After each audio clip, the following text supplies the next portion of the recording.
It's the 13th of October, 1972. Somewhere over the Andes, a Uruguayan military aircraft punches through the clouds at 14,000 feet and begins its descent. The pilot believes he has cleared the mountains. He hasn't. The right wing clips a ridge, then the left.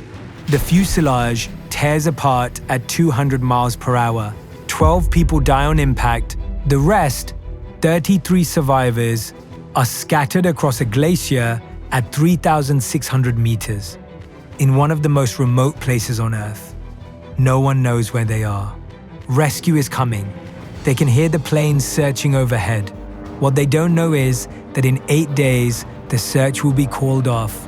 After that, they are on their own. For 72 days, this is the longest mountain rescue in history. Except for most of it, there is no rescue at all. The survivors of Flight 571 are not mountaineers.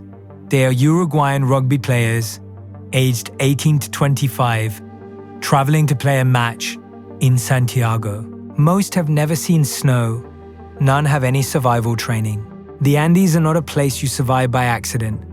At this altitude, the air is thin, the temperature drops to -30 at night, and the wind strips warmth from a body in minutes. The fuselage is their only shelter. Their only food is what was on the plane when it went down. Chocolate bars, wine, a few small tins. It lasts 8 days. On day 10, Nando Parrado wakes from a 3-day coma. His skull is fractured. His mother and sister, who were both on the flight, are dead. He stands up, looks out across the glacier, and makes a decision. He is going to walk out of the Andes. Nobody believes him. On day 17, the radio crackles. The search has been called off. Officially, there are no survivors. Across Chile and Uruguay, families are told to grieve.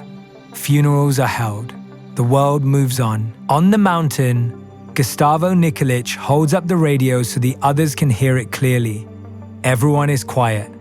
Then he says something nobody expects. Good news, we're going to have to get out of here ourselves. Nobody laughs, but nobody gives up either. The weeks that follow are the darkest of their lives. A decision is made that nobody wanted to make. The frozen bodies of those who did not survive the crash are there. The living are starving. The devoutly Catholic survivors hold a group discussion that goes on for hours. They compare it to the ritual of communion, the body of Christ, given so others might live. They eat the dead, it keeps them alive. On day 17, the same day the search is abandoned, something else happens. An avalanche buries the fuselage. 8 more die in the night, suffocated under the snow. The survivors dig themselves out with their hands. They spend 3 days trapped inside, barely able to move, eating snow to survive. When they finally get out, there are 27 of them left, then 19, then 16. The mountain is patient in the way the mountains always are. By early December, Parrado has accepted the truth. Nobody is coming. The only way down is on foot. He asks for volunteers to walk west with him across the Andes into Chile. It is a journey that experienced mountaineers would refuse in summer. It is now the middle of winter. 2 men say yes. Roberto Canessa, a 19-year-old medical student, and Antonio Vizintin. They leave on December 12th. They have no rope, no compass, no map, no climbing experience. They are wearing 3 pairs of jeans and 4 pairs of socks. Their food is pieces of frozen human flesh packed into a bag made from a rugby sock. Parrado thinks they have 3 days of walking ahead of them. It will take 10. On day 3, Vizintin is sent back. He is eating too much. Parrado and Canessa push on alone, climbing a peak that Parrado chose because it was the tallest one he could see. He believed that from the top, he would see Chile. At the summit, he sees only more mountains, hundreds of them, in every direction, no roads, no villages, no smoke. Another man would have turned around. Parado points west. They keep walking. On December 20th, after 9 days of walking, 61 kilometers through the high Andes, Canessa and Parado reach a valley. There is a river. On the far bank, there are 3 men on horseback. They shout. The river is too loud. The men can't hear them. One of the horsemen, a Chilean farmer named Sergio Catalan, sees them. He stares. He has heard rumors of a plane crash somewhere in the mountains. That was 10 weeks ago. No one could have survived that long. He makes a sign that he will return tomorrow. The next morning, Catalan comes back with a pencil and paper. He wraps them around a stone and throws them across the river. Parado writes, "I come from a plane that fell in the mountains. I am Uruguayan. We have been walking for 10 days. I have 14 friends still at the crash site. We need help." Catalan reads it. Then he turns his horse west and rides for 10 hours without stopping.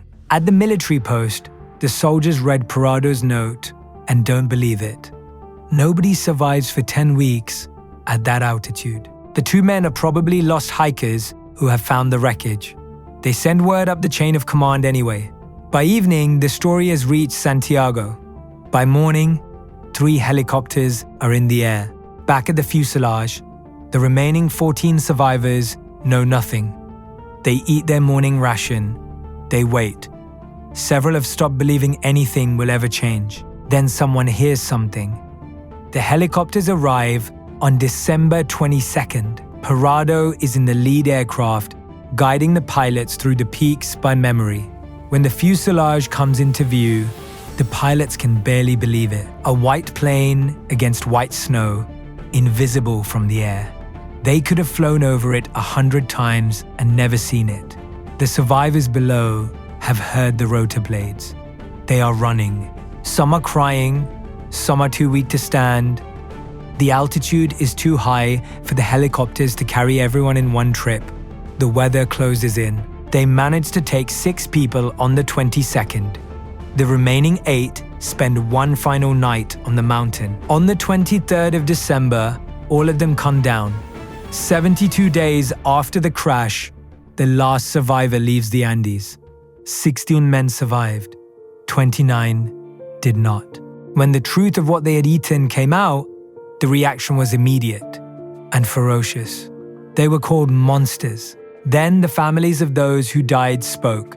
One father, whose son had perished in the crash, stood at a press conference and said, "I am happy there were 45 of them, because it helped 16 of them come home. The men who walked out have never apologized." Roberto Canessa became one of Uruguay's leading pediatric cardiologists. He has saved hundreds of children's lives. Nando Parado became a television presenter, a businessman, and a motivational speaker. He returned to the Andes to show his wife the mountain he walked across. Sergio Catalan, the farmer who threw a pencil across a river and then rode 10 hours on horseback to save 16 strangers, was later diagnosed with arthritis of the hip. The survivors paid for his operation. He died in 2020, aged 91.